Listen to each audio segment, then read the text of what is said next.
just done that. Oh, okay. I had loads of great stories to tell you all about my time knowing Tom, but Liz asked me not to be rude, so I had to throw away about 7 cards, so I've got 3 left. So, first thing I want to do is thank Al and Tom for those lovely speeches. I appreciate how hard it is getting up in front of everyone, bearing a piece of your soul, especially when it's so personal about, you know, your own life, so I appreciate that, so thank you for those speeches.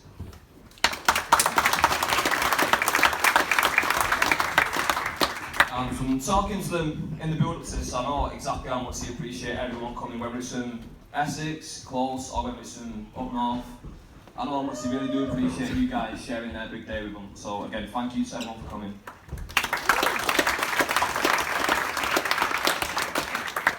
And on behalf of everyone, I'd like to thank Tom and Liz for inviting us all today, letting us share in your moment with you. So, thank you guys. And on a personal level, I'd like to thank Tom, someone who's not just like a friend, but honestly is like a brother to me. Like, we've known each other for about 8 years now, and we are quite close, so it means a lot that he asked me, so thank you guys.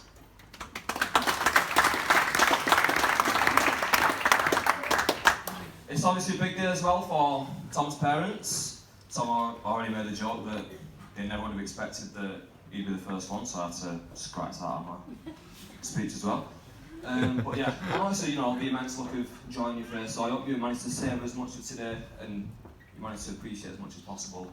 But it's also a big day for the bride's parents, and I can see where Liz gets the good looks from.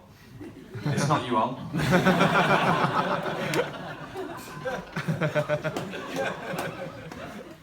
Then we have the lovely bridesmaids. Don't they all look great?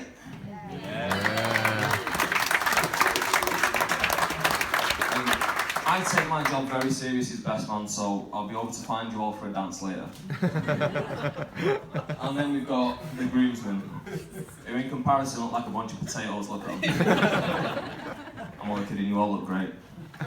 I'll be obviously down to all of you as well. Right, the lovely bride. When I first saw Liz today walking down in her dress, I thought how fitting it was that she looked so angelic.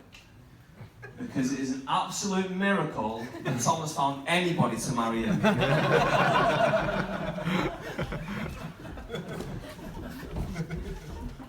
And then we've got you. We've got the groom. So, as you said, we met about 8 years ago at university. We played hockey together. One of my teammates was his housemate, and he basically convinced Tom to come down. And straight away, I liked him. It's a kind of a bit of a weird thing to really admit, because friendship kind of grows over time. But with Tom, it's one of those like instantaneous things where you just like him straight away. He's got this kind of intangible quality about him that just makes you want to like him. He's an honest guy. He's got all the qualities you really want. He's got terrible dress sense, but he's a nice guy. Checking where I'm up to. Fair, it's got better in the last 5 years. It has, yeah. Still short, but it's got better. As he said, shout out to Amy and Lawrence who can't be there. Hopefully they're getting by. I mean, getting better.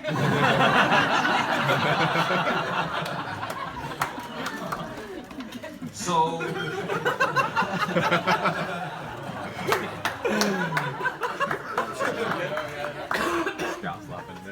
So it's not all about me. It's all about Liz and Tom. So I'm not going to tell you loads of private stories that none of you are going to get, like the time he almost burnt the house down because he was so obsessed playing Call of Duty on the PlayStation he didn't realise he set the kitchen on fire.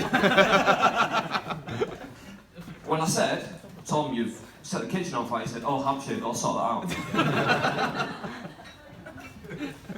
I won't tell you about the night, or should I say the time, you spent a week in hospital, this close to a diabetic emergency. If you don't know, Tom's diabetic and he's this close to a diabetic coma, I think that's the right term. And I won't tell you about the completely unrelated night out, the night before, where he's mincing through the bar in Ormskirk. He's brandishing this bottle of alcohol pops and he's putting it in my face and what's he showing me? And it says, not suitable for diabetics. So it's still a complete mystery how I ended up in hospital, so we're going to have to figure that one out one day. I won't tell you about the time when, as a 20-year-old man, I had to teach this boy how to shave.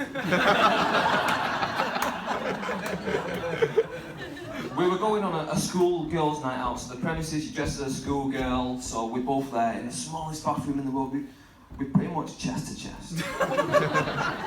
I'm in a skirt, he's in a skirt, mega tight tops because we're schoolgirls, and I'm shaving his face and I'm thinking, what am I doing? I've come to university for an education, I'm teaching him how to shave, so finally I hand the razor over and I watch him struggle with that, but yeah, he finally almost managed it. And I'll definitely not tell you about the time that I put him in hospital when I threw a cracker straight into his eye and temporarily blinded him, so that's for you, mate.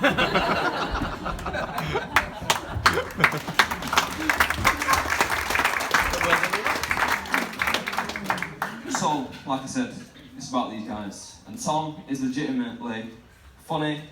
I mean, I have to write these down because it's live, but he's funny, honest, loyal, and faithful. Yeah, I wrote those things. Yeah, but he is, honestly he is.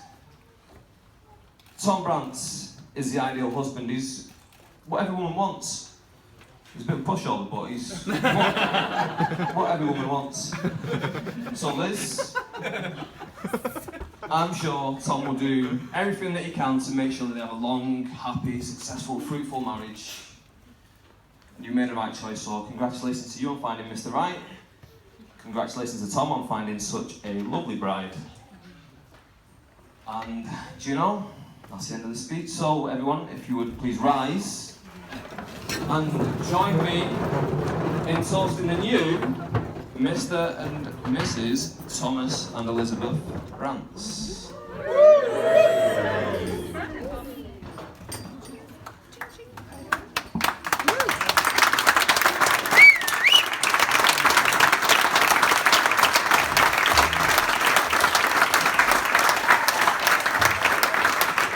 I haven't done no more.